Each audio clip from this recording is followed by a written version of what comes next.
Chapter 3. Diculane 3. Side quest completed. University lecture. Store currency plus O. 5. Bathroom. Bathroom, bathroom. Do you know where the bathroom is? I really need to go to the bathroom. This is proof that I wasn't Diculane. Even if part of Diculane's personality got transmitted to me, it's only a part and most of it was still me, Kim Woojin, so my stomach hurt as a result of that extreme mental stress I accumulated without noticing. Gruel. Right now, I was the only one that knew I suffered from this very painful physiological phenomenon. Nevertheless, on the outside I seemed like the perfect model, walking. Quote ellipsis ellipsis. Quote, I walked. She stood still. So the gap between us naturally shrunk. When I was in her reach I stopped. Long time no see. Quote, she bowed her head to greet me first. She was a beautiful woman. White, fine hair and clear, icy eyes. They reminded me of that bloody scene I once saw on the monitor that one day. 8 out of 16 of Diculane's deaths I identified involved her. Long time no see. Quote, her name is Julie, this body's fiancé. And the named character who will rise to the top of the knights in the future. How have you been? Asked Julie. It was a question I had no answer to. I looked at Julie without any expression. If she were a servant she would have looked down without being able to take this look, but Julie just silently waited. In the end, I only answered with this. Fine. This was the best I could do, however Julie creased her unperturbed forehead. She took a deep breath and said, do you remember the promise you made me last week? I stood still and looked into her eyes. Deep inside these beautiful eyes, flames of hostility were raging. You broke that promise. Quote ellipsis ellipsis. Quote, it was unknown what promise she was talking about. I nodded and tried to pass by. I really had to shit. Julie stepped one step to the side and blocked my way. Again, like this, that woman didn't let me run away. She was staring at me with a face as cold as an awl. In this situation, the only thing I could do was something rather terrible. We made some kind of promise. I really didn't know, but I still got goosebumps on the back of my neck. Julie's anger caused a reaction on my skin. It tickled. My back felt hot. I really wanted to scratch myself, but this noble body didn't allow such low-class behavior. Instead I continued saying slightly awkward things. I'm seriously asking. I had a fever for a few days so I forgot some things. Ha. Quote, the woman's face was filled with despair. It was more lament than anger. Quote ellipsis ellipsis. God damn it. You've lost it now. Quote, she used a cool and cold voice towards her fiancé. A mixture of sorrow and discouragement. Go ahead. Quote, she stepped out of the way and I brushed past her. Even with her so far away, the back of my head was still tickling. After leaving the hallway, I entered the guest bathroom. I looked around to see if someone was coming in and only after confirming that no one was around, I did what I had to do. I almost died from that itching. Quote, I scratched my back and my neck while relieving myself. What a tiring personality, to only be able to scratch myself while minding the place and occasion. That's why I won't be able to live a long life. Julie spent a long time standing there even after letting Diculane go. The anger and hurt that swelled inside her burnt red hot. She was trying to force it, but Diculane turned out to be a more difficult opponent than she thought. He was a board member of the university. Gosh. Quote, a young magician of the ether rank wearing a cone hat came along. She was the chairman of the board, counted as a promising archmage candidate, just below the eternal rank, at which one would become immortal. However, among Julie's personal connections her personality meshed the worst with her. As soon as she found Julie, she covered her mouth with both her hands. Oh my, if it isn't Professor Diculane's wife. Quote ellipsis ellipsis. Quote, they weren't married yet, she already knew that that guy didn't use these words to describe them. So Julie just nodded her head. That lecture was great, Tilda, as expected from a senior professor. He explains really well, that's what I thought while listening. It would be nice if I could acquire his teaching methods as well. Quote, I know. I was watching. Quote, she tried to cut her off like that, but the chairman grabbed onto every single detail. Oh, really? Were you supporting your husband? Are you finally getting along? Quote ellipsis ellipsis. Quote, she never had such a romantic purpose as supporting him as his wife. Today, Julie came to see with her own eyes if Diculain would keep his promise. Julie made it clear to him. If you, Diculain, keep your faith, that is, confess your continued deceit to everyone and ask for forgiveness, I will be with you even if the world collapses. This was not a matter of what shame a broken engagement would bring, or of maintaining a formal relationship to save the family's face. It's just the release of her beliefs she wants to keep as a knight transcending all worldliness. That's all there is to it. She was sure he'd agree. What's wrong, Tilda? Today's lecture was great. Quote, Julie nodded, while grinding her teeth despite her natural virtue. Diculain broke his promise in the end.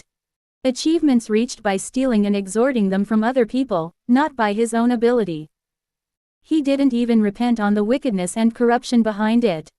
He wasn't even brave enough to do that. Now she really had to give up. He would forever live pitifully among his manipulated subordinates and his own deceit. What a little lamb. You're not much fun today.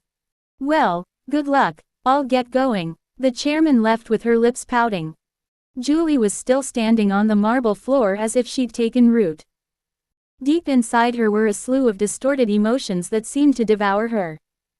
His Eucline. Her own Frieden. Someday, something which someone told her repeated in her ear. Diculain, who stands out as a magician, and Julie, who has the qualities of a gifted knight. If the blood of our two noble families are in harmony, it would be beneficial both in pedigree and politically. Single quote. However, at some point, both noble families came to know that Diculain's magical talent was nothing but average. Diculain lied to the world and became a professor, calling himself genius of magic circle interpretation. After some incident, the source of his theories got cut off. If the two families weren't connected to the central politics, or if they were less distant, either side would have gone wild. They were easy on each other because both were prestigious. If neither of them stepped forward and rejected the other side, the engagement would not be broken, and even if it were broken, Diculain's sins would not get revealed. So Julie thought she would have Diculain right his wrongs himself. Nevertheless, he broke and rejected his evils by acting more firmly than ever today.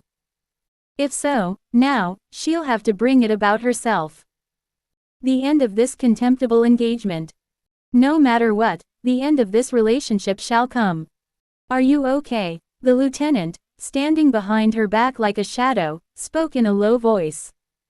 His name was Verone, a man with jet black hair that covered his face. Julie shook her head without looking back at him. It's all right. It's time for the lecture. Let's go. Quote, she started walking. A lot of subjects followed behind that thin back. The immediate descendant of the prestigious Frieden family, also known as Master of Knights and the Holy Land. Julie, who was also called an example for all young knights of this world, was caught up in her lecture. Unlike Diculain, who used nothing but words, she held something that could be called a real lecture, in which she demonstrated herself and swung her sword. One of the knights following her stopped. His red eyes flashed through his thick black hair. His gaze slowly turned back, glaring at the departing Diculain. A cold, desperate life stretched out towards his neck. Julie's knight, Verone, thought. Today, he sought answers to the endless suffering and anguish. To keep his lord from danger, this was his chance. It was only something he could do. Let's kill him. That nasty, dirty man. I shall cut his throat, then dice him into little pieces. Let's make my lord happy. The school cafeteria. Ifrin sighed as she rummaged through the pitiful omelette rice. URG. Quote, she tried to screw Diculain over back in the lecture hall. Diculain's magic circle interpretation method, he was so proud of, was obviously just hot air, and he couldn't make use of her father's ability, So it would put him in a pickle if he were asked to interpret a new technique in a situation he couldn't cheat in. Of course, there was a risk of her getting shot down by Diculaine, but for him to reverse the situation like that. She didn't think he'd turn a person into an impolite idiot just because they didn't say their name. He's a tough opponent. I thought I'd die out of embarrassment. Quote, hoo hoo hoo hoo PFF'd. The laughter still rang in her ear, but it worked out. PFT. Sounds like an illusion type. Quote, Ifrin was all smiles. As expected, he must have been embarrassed because he didn't have any real experience, right? What illusion magic? If he were desperate, why'd he choose illusion magic?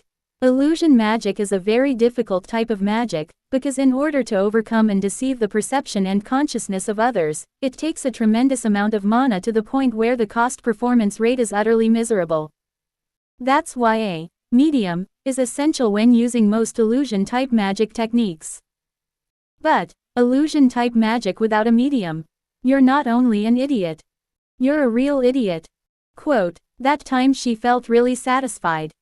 Ifrin, Ifrin, a loud voice calling Ifrin along with footsteps approached.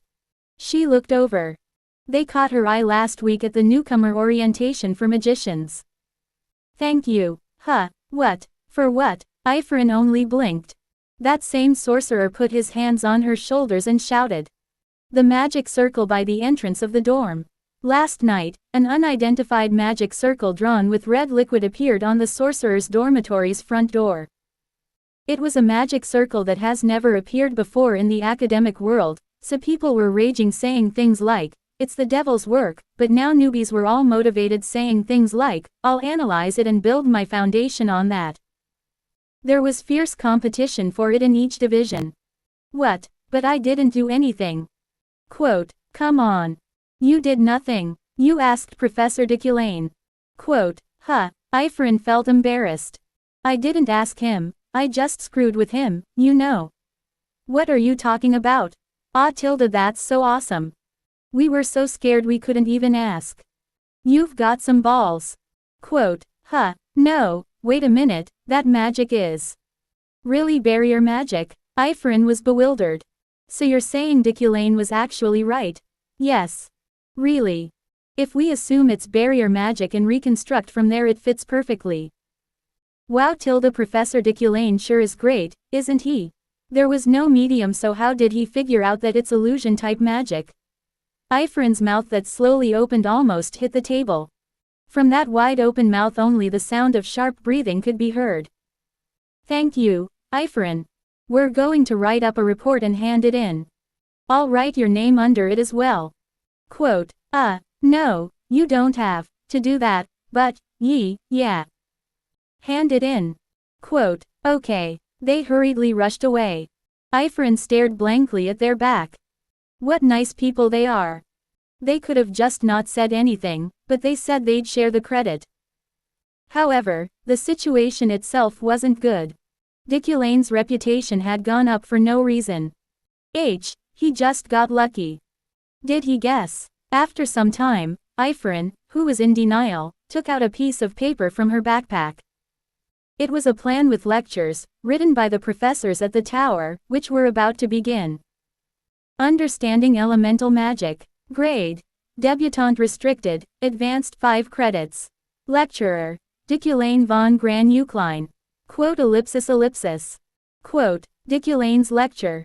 Although she didn't have an elemental attribute, that wasn't a reason not to sit in on it. In the first place, elements were the basis of all magic. Since ancient times, it has been said, know thy enemy and yourself, then you'll never lose. Just you wait, Ifrin growled, while staring at the syllabus. If you want to have more videos like this, then like and subscribe to my channel.